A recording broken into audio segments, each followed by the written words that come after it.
All right. Thank you, everybody, for joining us. My name is Matthew Sutherland. I'm a wedding and corporate videographer, and I am here today to talk to you guys about how to run a wedding film business, a six-figure wedding film business. I've been doing wedding films for about 22 years. My wedding film company is called Matrimony Films. And I have a corporate film company called Tiva Cinematics. We do corporate and other event video as well. And I've been a Panasonic Lumix ambassador for about 9 years. So I love talking to people about, like I've used Panasonic gear for almost 20 years. So I love just kind of sharing what I love about the product and how I use it in order to make great wedding films. So we're going to get right into it. There's a lot to cover. So I'm going to share my screen here and let's get started. Let's talk about running a six-figure wedding film business from A to Z. I'm super passionate about this. I love kind of helping people and sharing, how to make great love story films for people. So let's get right into it. I'm big on inspiration, so let's get inspired to start off. Here's a great quote that always inspires me. If you really want to do something, you're going to find a way. If you don't, you're going to find an excuse. And let's find lots and lots of ways of getting things done. So I'm going to give you a quick overview here. This is building a wedding film business, A to Z, and we're going to talk about branding. We're going to talk about business plan. We're going to talk about the perfect equipment in order to be successful. We're going to talk about the perfect team members, how to get a team around you to create a successful business. We're going to talk about advertising and networking, pricing, how to make a great finished product, and then finally, how to diversify and secondary revenue streams to help build a business around this thing that you've already kind of like built up. So let's get right into it. These are my brands. So Matrimony Films, wedding brand, and Tiva Cinematics, corporate brand. It's really important to have a really solid brand and understand where your brand fits into the marketplace. So let's talk about it for a second. Do you want to have a high-end brand? Do you want to have a high-volume brand? Or do you want to land somewhere in the middle? So a high-end brand would be something that's luxury, that's something that's really really noticed as high quality. So here's a great example. Let's talk about the meat industry. Let's say you want to sell meat. This is a high-end version of selling meat. It's Wolfgang Puck's restaurant in Beverly Hills. There's lots of different locations, but it's called Cut. It's an amazing steakhouse. It's a fantastic, really high quality, really well done brand from start to finish. You can tell their messaging's great, their logo's great, their website's great, and when you get into their store, the ambiance is great. The quality of their ingredients is really high end, and they can charge a premium. They charge a lot of money, right? And that's good. That company brings in, as you see at the bottom right of the screen, $306 million a year that Beverly Hills version of Cut makes every year, right? Well, what about other brands that sell meat? Let's talk about another one. McDonald's, right? So this is a totally different way to sell meat. It's high volume. It's not necessarily noticed as as high quality, right? But lots and lots of people eat McDonald's every day. They also sell meat, and they make $19.2 billion a year. So a lot of people get a little judgmental about, oh, I definitely, if I'm going to do a wedding film business, I'm going to be high end. I'm going to be, like I'm going to make it the greatest thing ever, which is awesome. It's a really good strategy and it's a good objective. But being a high volume brand is not a bad idea. I mean, it can be a great idea, and you can make very likely more money doing a high volume brand than you can doing a high end, low volume brand. My brands tend to land somewhere in the middle. I kind of think of myself as the Habit. So the Habit, I don't know how national this brand is, but this is a California brand. It's a really good hamburger. Like people see, and it's basically, it really tastes good. Its quality is usually right on point. A little bit of creativity with their menu.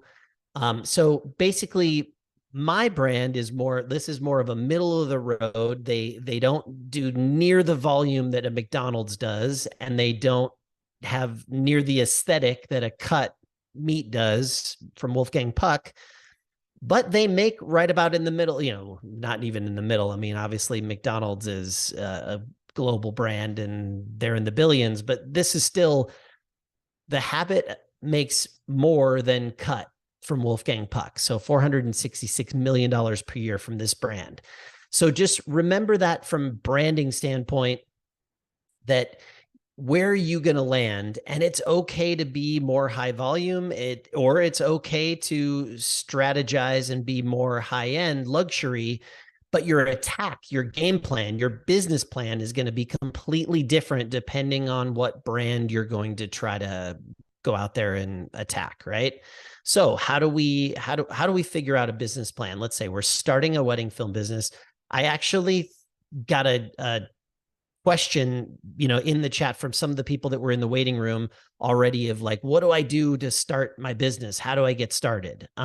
So I want to say, I need to bring up the chat real quick just to make sure that I can all see questions. You guys are welcome to throw questions in the chat. I'd love to be able to address those questions as we go forward. So this question was from Varun. Thank you for the question. How do I get started in my in a wedding film business? Well, number one is you come up with a business plan. You just decide to do it. That's number one. You just go, you know what? I feel like this is something I'm passionate about. This is something I might be good at.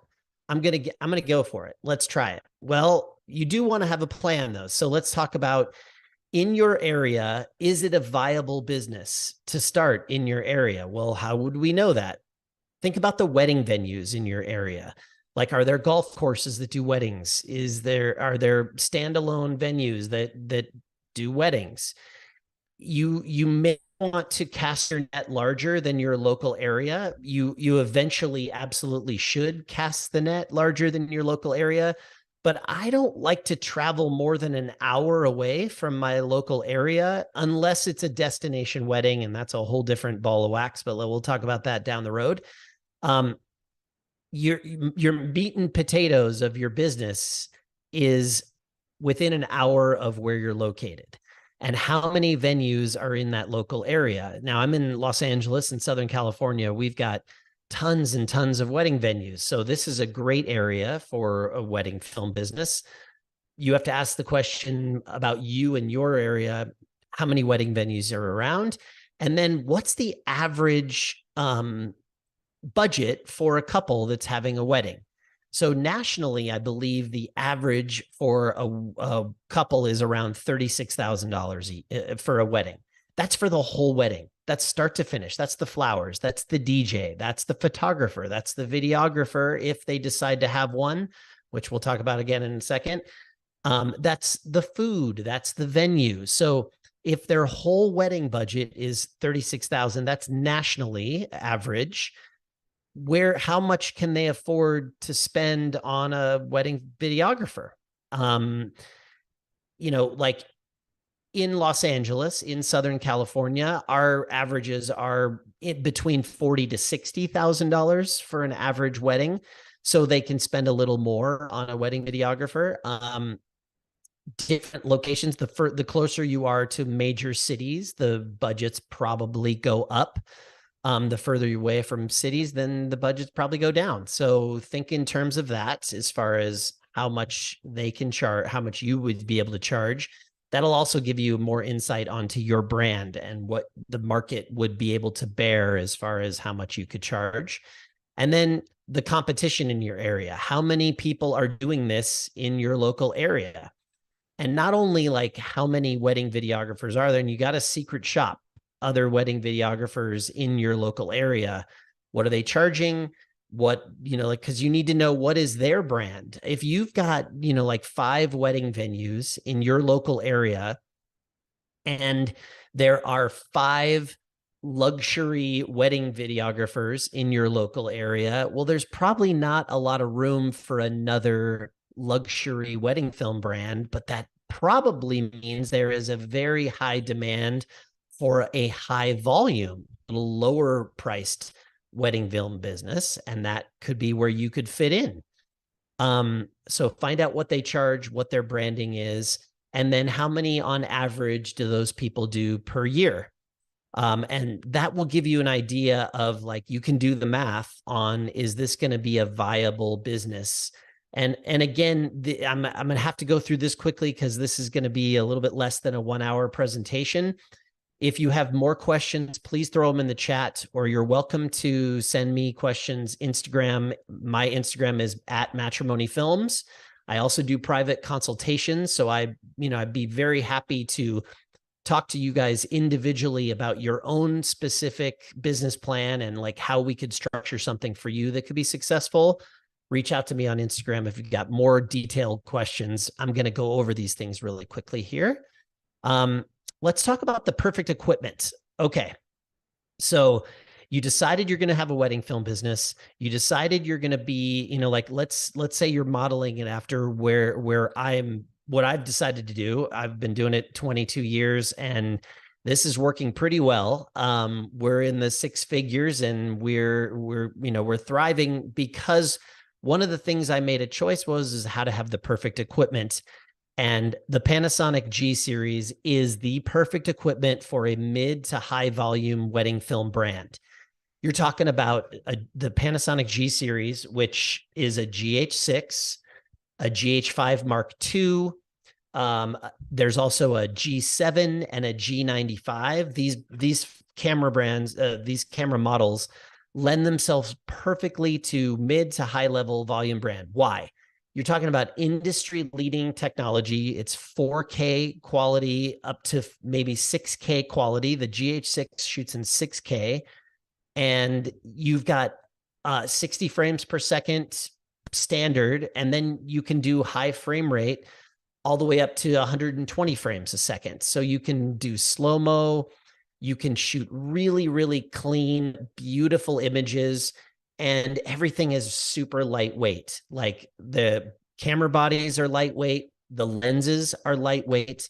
Let's get into that. So they're really affordable camera bodies. And why is that important? It's important because if you've got a high volume brand like I do, we do 3 in a day. We can do 3 wedding films in the same day. That means 3 teams can go out and shoot 3 weddings in 3 different locations. Well, we have 3 bodies for each wedding, which means I need 9 camera bodies at least. That's without backup. And I like to have at least 1 backup camera at each wedding. So we're talking about 4 camera bodies at each location. On a given day, that could mean I need 12 camera bodies. So if I've got a $3,000 to $4,000 camera body, that's going to be really expensive, and maybe the market won't bear that for me. But if I've got, these are $2,000 camera bodies, that's a lot more palatable and a lot more profitable for us. And then the lightweight aspect of these lenses. So this is a 12 to 35 lens, which on the G series cameras is like a 24 to 70 equivalent focal length. Well, on a full frame camera, this is a 24 to 70 lens. And on a G series, this is a 24 to 70 lens. So it's quite a bit better, quite a bit more lightweight. 8-hour day, a 10-hour day, you're lugging this around instead of that. This is a 70 to 200 equivalent on a G series camera. And not only is it super lightweight, like this is a 70 to 300 full frame lens. And the 70 to 200, like fast 2.8 f-stop is even longer and larger. But those full frame lenses are $2,000 to $3,000 each. And this is about $900 for these lenses. So you're talking about half the price, half the weight, and you can just do a better volume with your wedding film business for that. We're getting some messages in the chat, so I'm just going to check it real quick, make sure that we've got everything here. Okay, So are you able to we're going to talk about other events in a little bit. I'm going to get through this section and then I'm going to address all the questions in the chat. So GH6 cameras, GH5 Mark II. We also love, I'll leave this slide up here so you could take a screenshot of it. I know Adorama is also going to keep this whole presentation online for you guys to look back at it if anybody wants to. But if you're going to do, low volume, high end brand corporate work, that's where I use the Panasonic S series, which is the full frame cameras. So there's a picture of the, on the back of this slide right here. That is the brand new S5 Mark II X that's about to come out this month. And that is actually a little bit more compact full frame lens. There's also an S1H that's more of a cinematic large full frame camera. And then there's an S5 Mark II that just came out as well. These are industry leading, high quality, high end brand cameras. You can use full frame lenses. You can actually have different, both of these sets, the G series and the S series, you have adapters that can do EF lenses for Canon lenses or any other camera brand lenses as well. You're in really good shape with the whole Panasonic line of cameras, and Adorama can help answer any more questions. You're also welcome to Instagram me at any time. All right, let's talk about lighting. I personally use the Stella Pro CLX10 lights. So great lighting for preparation and receptions is super important. Typically for the prep, I want to use natural light and I want to put people up against, windows and stuff if they're inside. But sometimes you need to light them in, if you're in a basement of a church and there's you have to mimic window light. Or at a reception, I want to shoot a beam of light across the room. Well, the Stella Pro CLX10s do everything for me and more. And I'm using one right now for my for the rim light, my little hair light back here. And this Stella Pro CLX10, it's a 10,000 lumens lens, and it has there you go. You turn it off, turn it on. I have a remote control for it. I can raise the intensity or I can lower the intensity, all on a remote control. So basically, you get yourself G series cameras, you get yourself Stella Pro lights, and you are ready to shoot a wedding. So that is the perfect equipment. You can purchase all these things at Adorama. You can ask me more about them. I can, help you guys find something that's perfect for you and what you need. And now I'm going to stop my screen share because I can't get to the chat without doing that. So I'm going to stop that for a second so I can look and see some questions here. All right, I'm going to read off these questions so that I'm not just reading in silence here, and then we'll get to them as we attack this this whole presentation. So are you able to use tips and tricks for other events? Okay, so what we learned today, can we use this for other events other than weddings? Absolutely. And that's where we're going to talk about diversifying and having secondary revenue streams to shoot mitzvahs, to shoot corporate live streaming, to shoot, town hall events, anything. I shoot graduations for schools, high schools all around my area. Yeah, you absolutely can use the same equipment, the same strategy to shoot all different kinds of events. Yes. Can you provide suggestions on economical ways to advertise for wedding video? Yes, we're going to do that in just a second. What's the best way to offer? Oh, we're going to talk about packages down the road. Perfect. Thank you, Andy.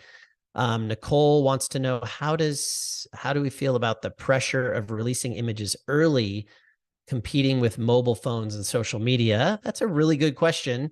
Let me get to that more at the end once we've covered everything. And that's a really good question. We'll get there. And then what about solo entrepreneur videographer versus creating a wedding video agency? Oh, okay. So just being a solo shooter. We'll talk definitely about that, and I'll hit a bunch of points on that as I go through here.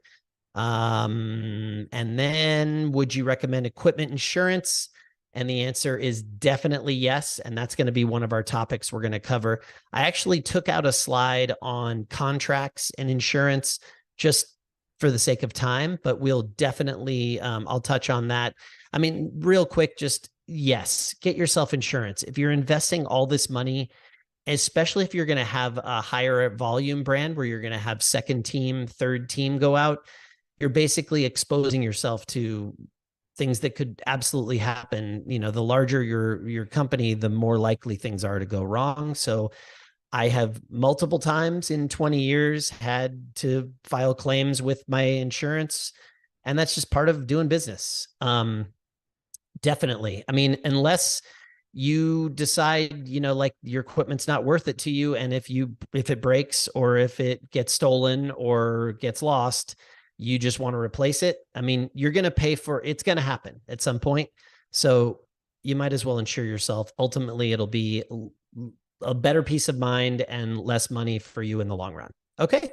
All right. So let's go back to sharing the screen and on with this next version of the presentation. Let's talk about team members. So this is one of my favorite things to discuss just because this is so hard to find great team members. And, you know, the question is like, where do you hire these great team members? Where do you find them? It is really hard, but I feel like I've found a few secrets, and this is what I want to share with you guys. So a lot of people would think, oh, film school or professional videographers. Like you could, you know, there's websites you can go on where professional videographers will kind of like put their services out there for you. Or maybe you go to film school where, you know, people are obviously very interested in being filmmakers. And I think these are the two weakest. I mean, they're not terrible ideas. That's better than trying to go find somebody off the street, right? Or just like advertising in the paper. But the pro videographers are going to be quite a bit more expensive, and that's great. Like they have viable skills that they should charge for. I'm not saying that they shouldn't charge what they're worth. They absolutely should. But if we're doing a high, you know, like if you're getting $2,000 for a wedding film from the client, if that's all a client in your area might pay, well, then paying a lead videographer $500 is not viable for the business model, because then you still have to make the company has to make some money, and you have to edit the video, and then you need a platform to show it to them, and you need to advertise, and you need to insure yourself. There's so many things that go into a business that a lot of people don't realize until they start doing it. And even like pro videographers that you'd hire, they don't have any concept of all the things that it takes in order to get that job, to properly prepare to do that job, the communication with the client that you need to do, and then how to actually take the footage that is shot, turn it into something gorgeous, export it and hand it out to them, and then close up the deal and never worry about that client again. Those things take a lot of time, effort, and money. And if you pay too much for your shooters, you're not going to be profitable. So let's talk about how to be profitable. Well, what I've found is local high schools and community colleges are a much better option. And you have to, you know, like the only caveat is that you have to be willing to put in the time and the energy to coach people up and to teach them to do what you need them to do. The local high schools nowadays have these news network programs that are fantastic. Like they have filmmaking programs, and usually they broadcast the morning news at almost every high school. And the students usually do it on like a 3-camera or even a 1-camera, but they broadcast it to the television screens in all the classrooms every single morning. So you're talking about, you know, 17, 18-year-old kids who have gotten a lot of experience in exposure, white balance, audio, all these things that are really going to help you make a great wedding film. And they just need to bridge the gap between not understanding how to film a wedding and understanding how to film a wedding. And that is where you can do your magic and take someone who doesn't want to go work at Jersey Mike's for $15 an hour, who maybe wants to come work for you instead and do something that's fun and they're passionate about and is exciting. That might give them a skill that they can take on with their life if they're, you know, like very, you know, like I love to bring on people who are very interested in being filmmakers, to give them a job to like help them learn and basically help the company make money, but at the same time, keep them out of Jersey Mike's and yet, give them something that's a little bit more fun to do. Okay. I do the pro sports model, right? So, in pro sports, if you understand how that works, like the stars, like okay, let rookies don't make a lot of money, right? Like relatively, like let's think of it as a model, like as you're just starting out as a pro sports athlete, usually the younger guys make less money. And then as they become stars, they make millions and millions and like these huge contracts. Well, our high volume wedding film business is not much different than that. It's just a different scale, right? But the younger athletes, the younger videographers are going to be able to are more affordable. They need the experience, but you've got to train them up. And then as they, like become better and, like more experienced, they may very likely want more money. And if they do, sometimes they're worth it. And sometimes you have to let them go and say, okay, well, if you are going to demand more money, I just might not be able to use you as much. And you have to then go find new people that are younger and hungrier and, like are going to fit your model. And I really want to stress that I don't want to be judgmental about I believe that people are valuable and their assets and talents are valuable and they should charge what they should charge, what they're worth. But a business model, in order to be successful, needs to, you sometimes have to make hard decisions. Like if you're a fan of a baseball team or a football team or a basketball team, sometimes that star player gets too expensive and you have to let him go. And then you have to bring in a rookie that nobody's ever heard of. And hopefully they turn into that star one day. All right. So the other thing is, like, let's say you've got some good team members that you've really coached up. You may ask those people, hey, do you have any friends that are like you? And typically they do. Some of my best videographers, my best team members have been friends of people that were already really great. I try to remember several times a year. I never remember often enough, at least twice a year. I should probably set a calendar, a little reminder. Hey, ask your videographers if they have any friends that are great. I should set a little reminder of that. Oops, I went backwards. We're going to go forwards. Here we go. So you could do ads on local sites. I really can't stress enough. I think what I just talked about is the most important way to find people. There it is. Ads on local sites are hit and miss. I guess the film school thing, it kind of lends to this, like better off to train people than to retrain people. Film school students are fantastic, but they also have, I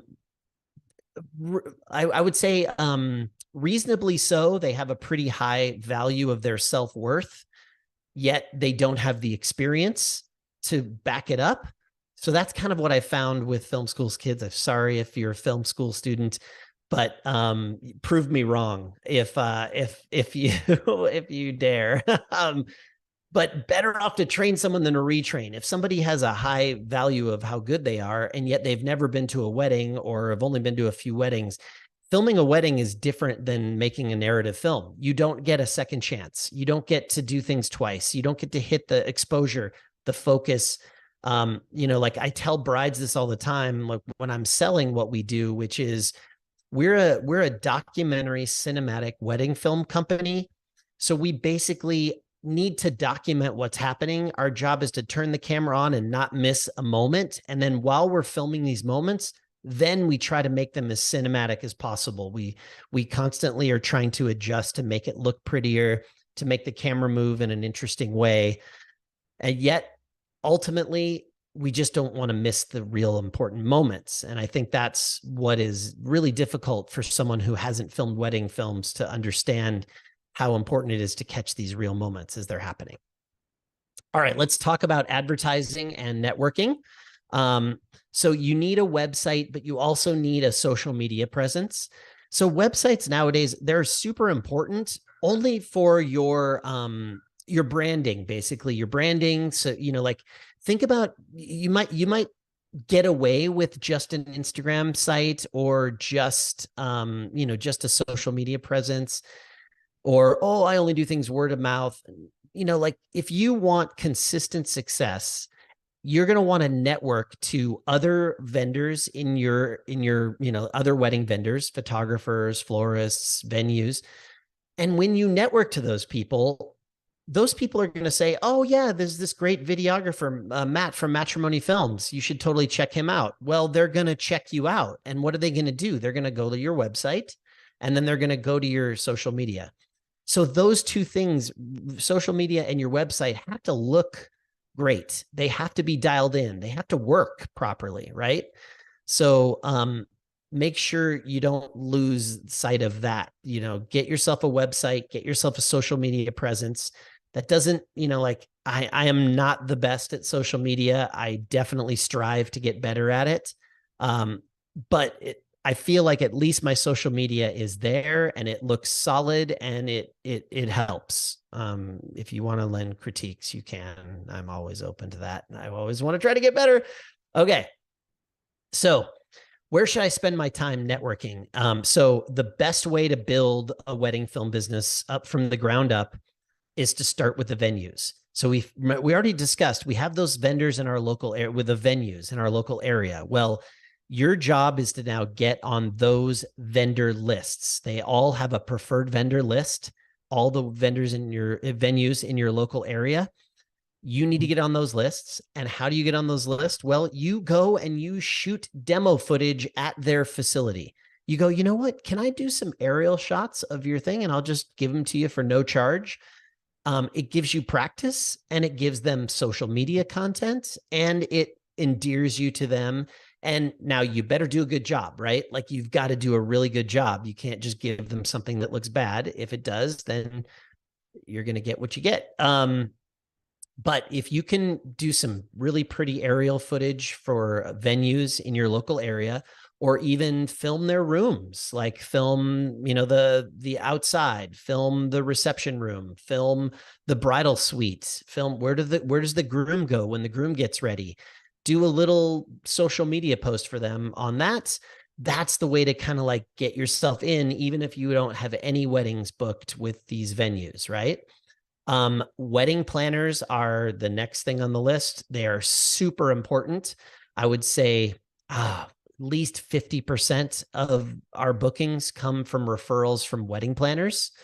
Wedding planners are worth their weight in gold. And the thing about a wedding planner that's so valuable is every wedding that has a wedding planner is better than the same wedding if it didn't have a wedding planner. Wedding planner's job is to troubleshoot, and they make sure that the food comes out, like that the caterer understands when the timing is going to happen so that the food can be hot when it comes out on people's plates. Wedding planners, they refer great vendors. That means they refer a great florist and a great DJ. So the party's going to be fun, and then the flowers are going to look gorgeous. So a wedding planner is a huge asset as far as somebody that I want to network with, I want to be friends with, I want to refer. And that's the thing that I think people just starting out, like a wedding film business or a wedding photography business, might not realize is you can't just show up and expect people to give you things. You've got to get out there and you've got to give them referrals. Like you've got to find a way. So if I get in with a venue, what am I giving them? I'm going to give them some footage, and then maybe some venues are going to like throw me a referral. And when I book that, I better find a wedding planner that I need to send, like, hey, do you couple that just booked at the local golf course, do you have a wedding planner? Oh my gosh, let me tell you the ways that wedding planners help your wedding. You should try one of these 2 wedding planners. And now you start giving referrals, or, oh, you need a photographer, or do you need a great DJ? So those are ways that wedding planners and photographers and other vendors with couples in my budget, like the same budget range, of couples that are going to book me, those are where you need to do your networking. So if you don't already know how to, just get out there and like find these people, I would imagine in most major cities, there's a wedding networking venue, like a wedding network of wedding vendors that all kind of come together and help promote each other, help educate each other. And if there's not like a wedding networking group in an area that you're nearby, you should start one. It's really simple. And this is where it goes back to that quote. If you want to do something, you'll find a way. If you don't want to do something, you'll find an excuse. Well, it really comes down to this with your success as a wedding film or a wedding photographer. Find a wedding network that is near you. If you can't find one, start one. And you'll eventually make everyone's lives so much better because of it. So get into it. Okay. The other thing is past couples. Every client has to leave happy, especially when you're a new business.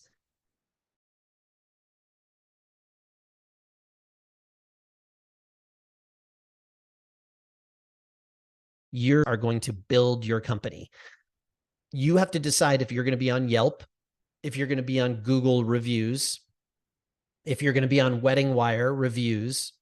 And if you're going to do those things, which those are a really good idea to do because that's how people find you, you want every one of those to be great, right? So make sure you do everything in your power to make sure every client is happy. Okay. We had that question about pricing strategy. Let's talk about it now. How much do we charge? Really good question.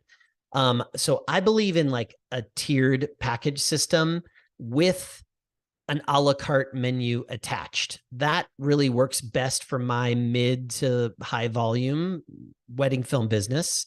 So I offer packages and I offer great value in the really high packages. And I definitely offer, so I offer 4 packages and I offer one that, like if I book it once a year, I'm thrilled. It's like the Hallelujah package. It's got everything I could ever imagine anyone ever wanting.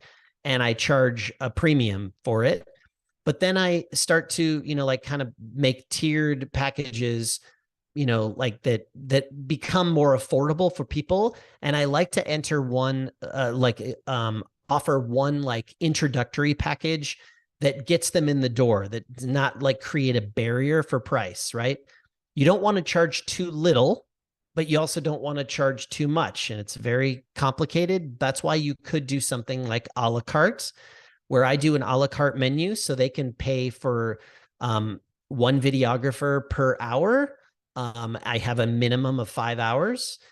Or they can do, basically they can piece it together. So they can just pay for the filming and get the raw footage, or they can pay for the filming, get the raw footage and have a highlight edit, have a social media trailer, have a full length ceremony edit.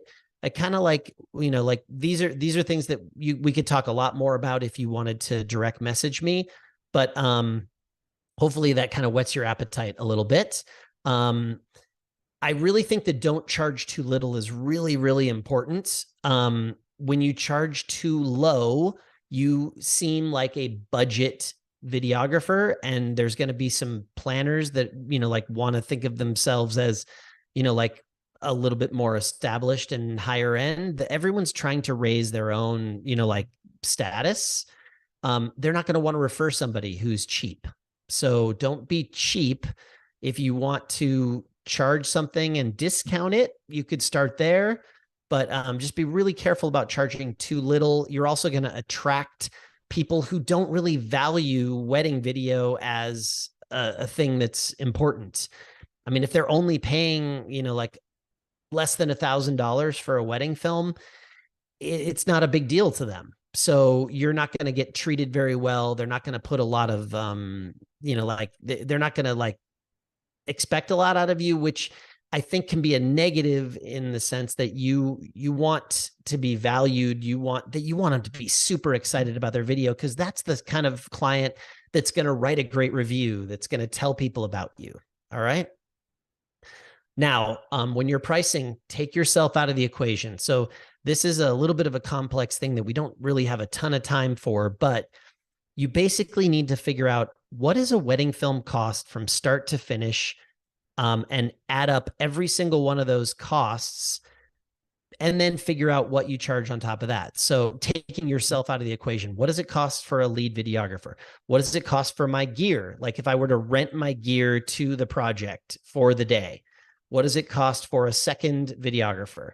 What does it cost to, like, I'm going to have 5 interactions with these people. Let's say 3 times it's going to take me talking to them before they book.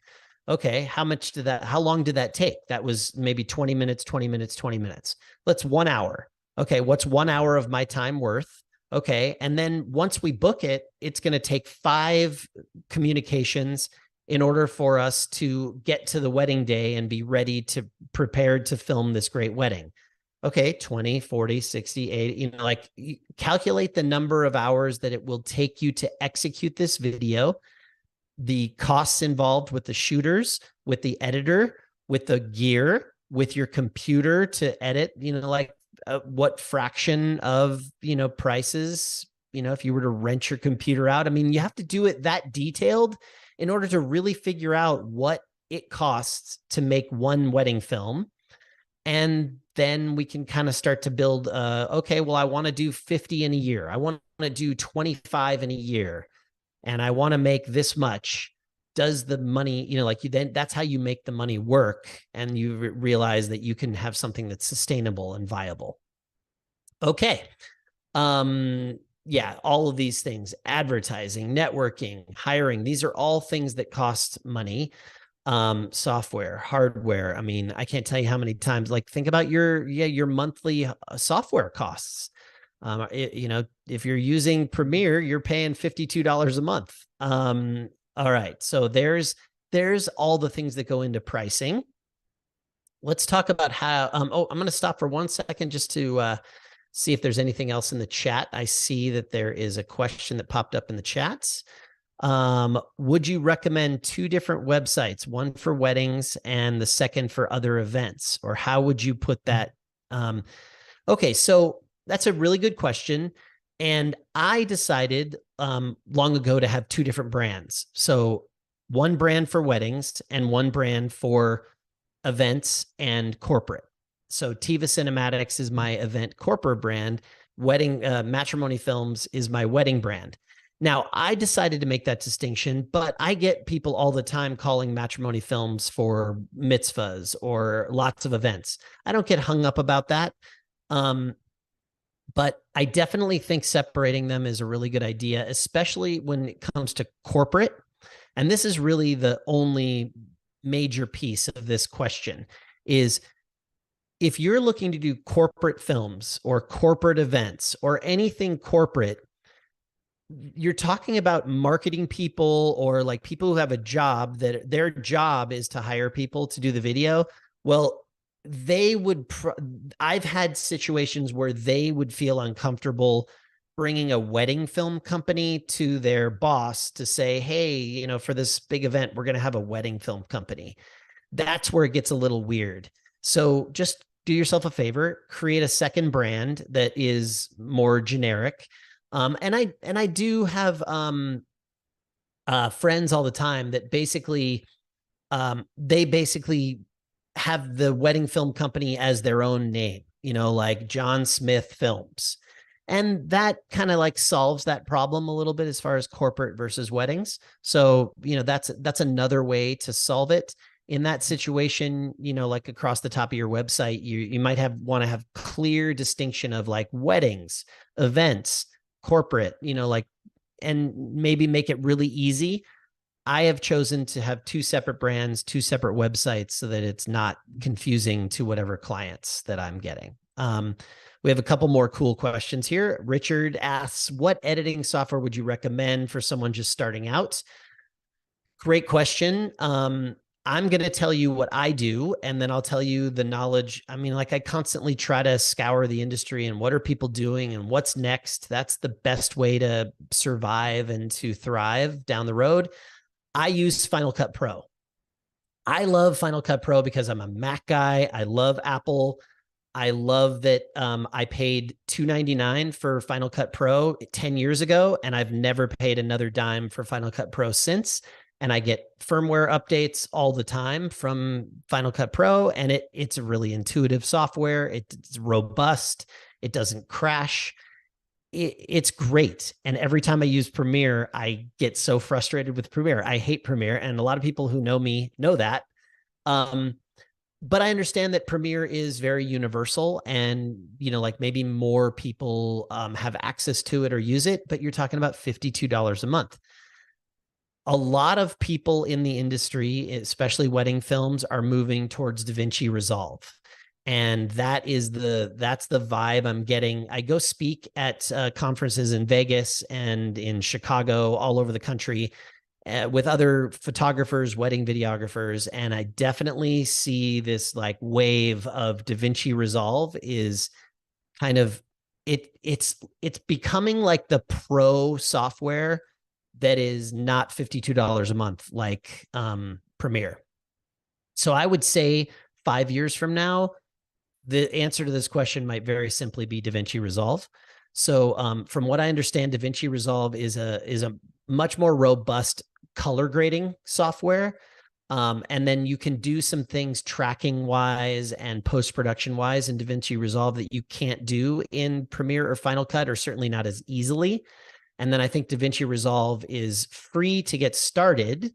So it's a great program to use if you're just starting out because it's free.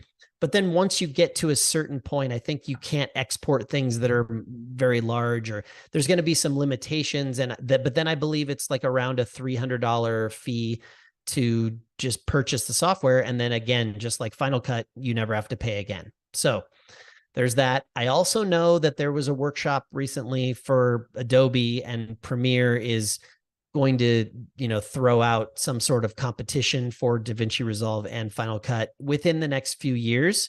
So stay tuned on that. Another question here. Do you have, Paterno is asking, is my company 2 LLCs or 1 LLC, but name the other brand through a DBA? I have 1 LLC and I do 2 different DBAs. There you go. I'm not saying that's the greatest way to go. I don't think it's super complicated to do a second LLC if you wanted to make things really clean. But there's costs involved in doing an LLC or an S Corp. I would say, like start out as a sole proprietor and just get started. Just start making money and just start, like building a business. And then, put that on your list of to-dos as far as getting an LLC. This is for everyone except Paterno, who's ready to get his LLC. I can see it. He's already got one and he wants to get more, which is awesome. You want to protect yourself. You want to protect your family and your assets and things like that. That's what LLCs do. But I do think having 1 LLC and then just having 2 different DBAs is totally fine. Okay. All right. So, oh my goodness, time is going so quickly here, you guys. Let's get going. We got to get to the end. Okay. A great finished product. Let's talk about it. So, Matt, how do we get a great finished product? Well, what we need to do is we need to have something. Okay, so we're a mid-level or a high-volume wedding film company. Let's say we've got the right gear, we've got the right team in place. We need to come up with a shot list that can be duplicated by all of our videographers that shoot all of our weddings. So all these pictures here that you're seeing, this is a video still. So these are all stills pulled right off the Panasonic G series cameras, and we use these stills for all of our menus. And I'm going to get to what we use for menus, which I love, our menu software, and I'll talk to you about that in a second. But first, you need to come up with a shot list that can be duplicated, right? So if you're here and you're listening, you're a really good wedding videographer, personally. Now, that doesn't mean you can train someone else to be a great wedding videographer, but that's what you're here to help. I'm here to help you with. Think about every shot you shoot the day of the wedding, whether it's the dress, the shoes, the details. Maybe it's just like you're letting the camera roll and you're getting people hanging out and talking in the getting ready, the robe shots, the laughing, think about all those shots and write them down in order, and think about the progression of the day, and make sure you write them in an order that, can be really digestible. Every wedding is different, every single one. That's why I still do it after 22 years, because it's the best day of someone's life.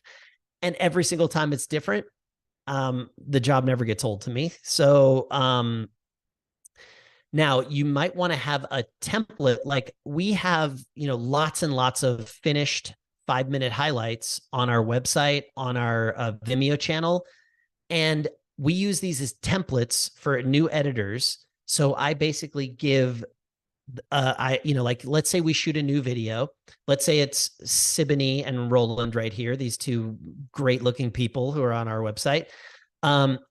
We shoot their video and I go, you know what? This is an outdoor wedding. It's going to look a lot like the one I did, so I basically I give a template to my editor that is very similar wedding that we maybe shot in the past. And now I know you might be saying, well, I've never shot anything. So what do I do?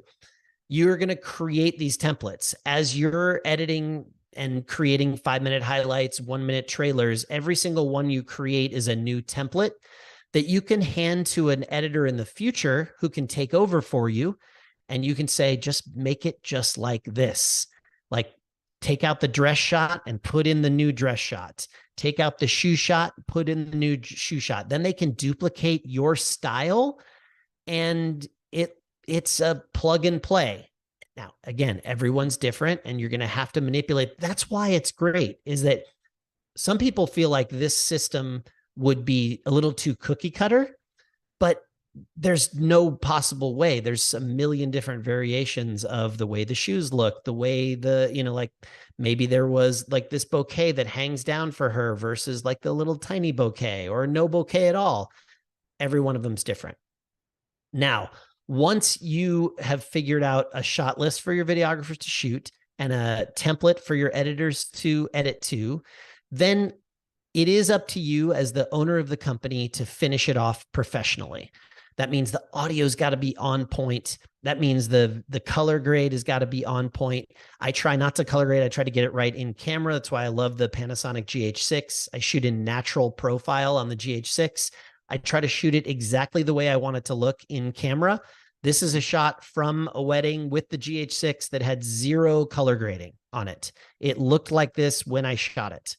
That's how you make a profitable wedding film business. You don't have a lot of time spent on color grading and things like that. If you want to be a little more high end, if you want to get pushed to the luxury brand, then you come up with more of a LUT or, like a color grade look that is your film look. And you do a lot of color grading and your stuff will look incredible, gorgeous. Now you want to have an online menu. Sometimes people want me to deliver a flash drive to them. I prefer just to give everything online nowadays. And you can finish it off on YouTube or Vimeo. But the online menu is the creme de la creme. And I use MediaZilla.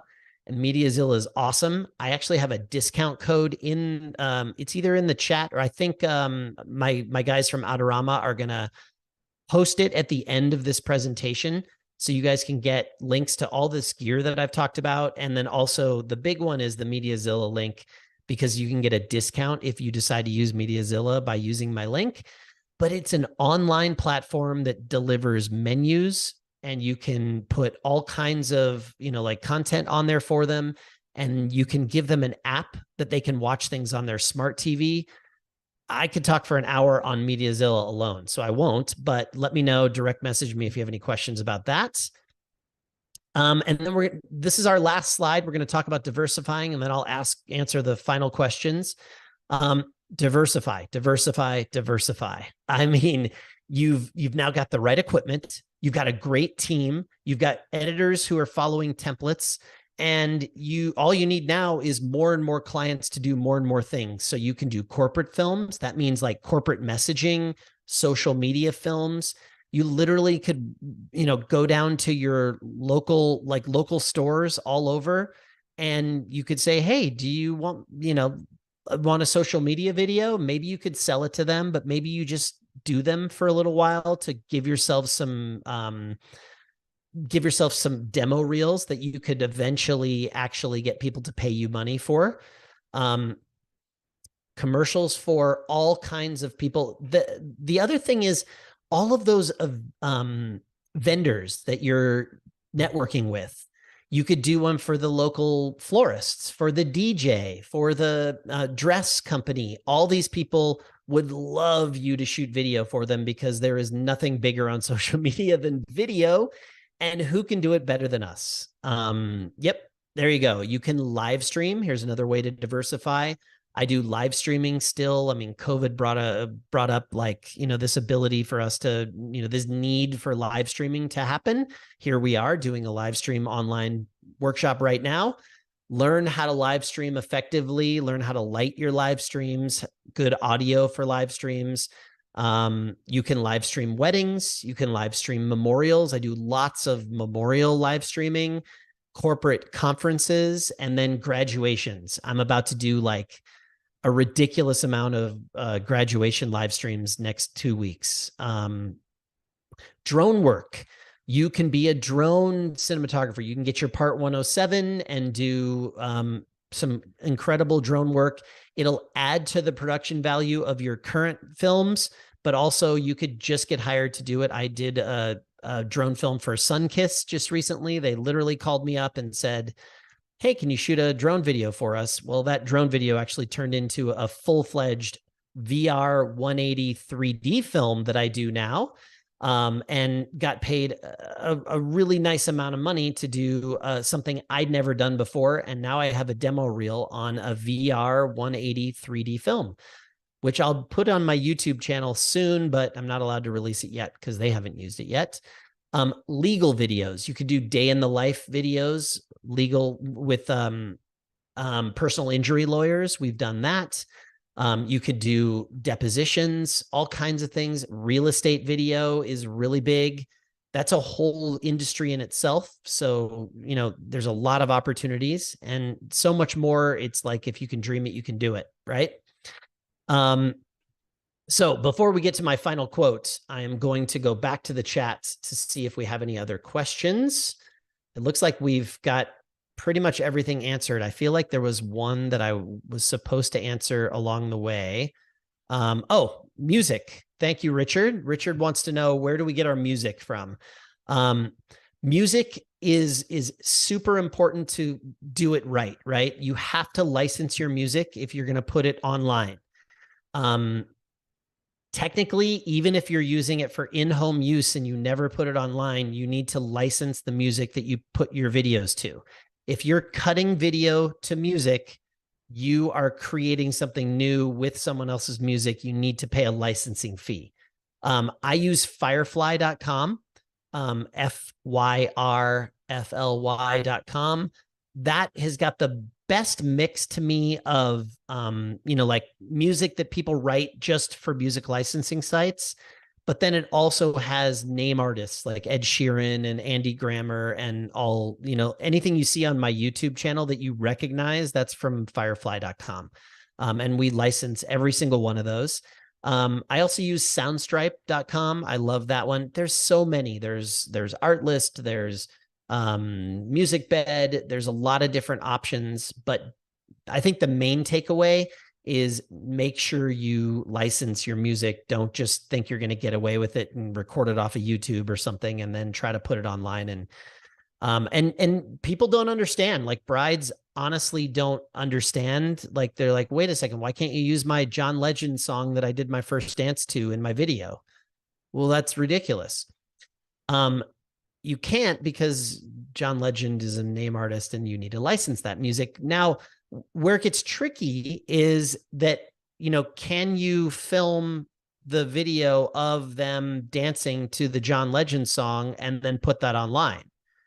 That is actually a great question that that our industry's been tackling for years.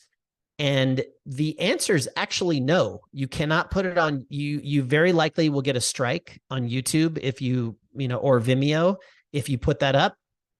I actually had a video taken down off of Vimeo because of this exact situation. So, and it's tough because I didn't edit to that music. I just filmed a documentary of what was happening in the moment, and they happened to be dancing to a name artist song. You just need to be careful about where you're going to put it online.